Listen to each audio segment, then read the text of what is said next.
ግዝኣት ሰይጣን ኣፊሱ ዕዳ ሓዳብ ደምሲሱ ጎይታ ኢየሱስ ነጊሱ ግዝኣት ሰይጣን ኣፊሱ ዕዳ ሓዳብ ደምሲሱ ጎይታ ኢየሱስ ነጊሱ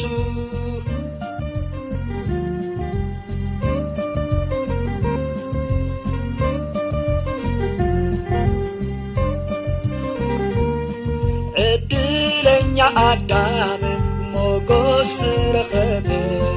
ዘርኡን ክጽምብር ኣምላኽ ምስ መደበ ኢየሱስ ወዲ ኣምላኽ ሰብ ኮይኑ ተረኽበ ኢየሱስ ወዲ ኣምላኽ ሰብ ኮይኑ ተረኽበ ግዝኣት ሰይጣን ኣፊሱ ዕዳ ሓዳብ ደምሲሱ ጎይታ ኢየሱስ ነጊሱ ግዝኣት ሰይጣን ኣፊሱ ዕዳ ሓዳብ ደምሲሱ ጎይታ ኢየሱስ ነጊሱ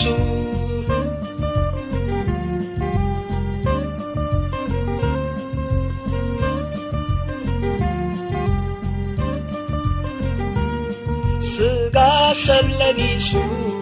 ምስ መጸ ፈጣሪ መላእኽቲ ተገረሙ በቲ ዕዙዝ ፍቕሪ ወዲ ሰብ ምርካቡ ነዚ ልዑል ክብሪ ወዲ ሰብ ምርካቡ ነዚ ልዑል ክብሪ ግዝኣት ሰይጣን ኣፊሱ ዕዳ ሓዳብ ደምሲሱ ጎይታ ኢየሱስ ነጊሱ ግዝኣት ሰይጣን ኣፊሱ ዕዳ ሓዳብ ደምሲሱ ጎይታ ኢየሱስ ነጊሱ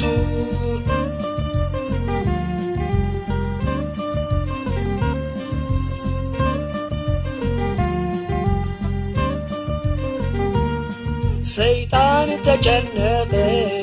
ዓቕልውን ኣጽበበ ንኣዳም ዝጣበቕ ብቑዕ ሰብ ተረኽበ ሓይልታት ትምሪሑ ንውግእ መደበ ሓይልታት ትምሪሑ ንውግእ መደበ ግዝኣት ሰይጣን ኣፊሱ ዕዳ ሓዳብ ደምሲሱ ጎይታ ኢየሱስ ነጊሱ ግዝኣት ሰይጣን ኣፊሱ ዕዳ ሓዳብ ደምሲሱ ጎይታ ኢየሱስ ነጊሱ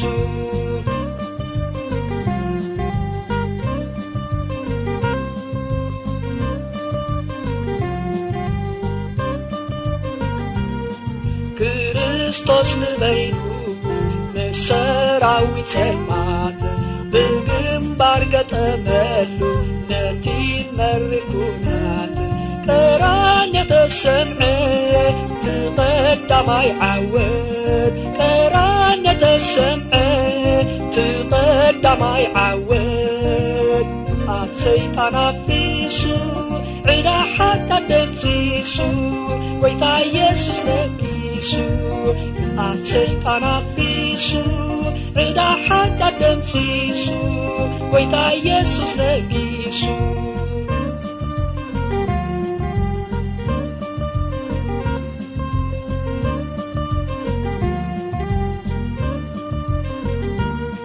ንሲኦል ወረደ ዕዳ ሞት ከፈለ ሞት ኣጽኒዑ ክሕዞ ስለ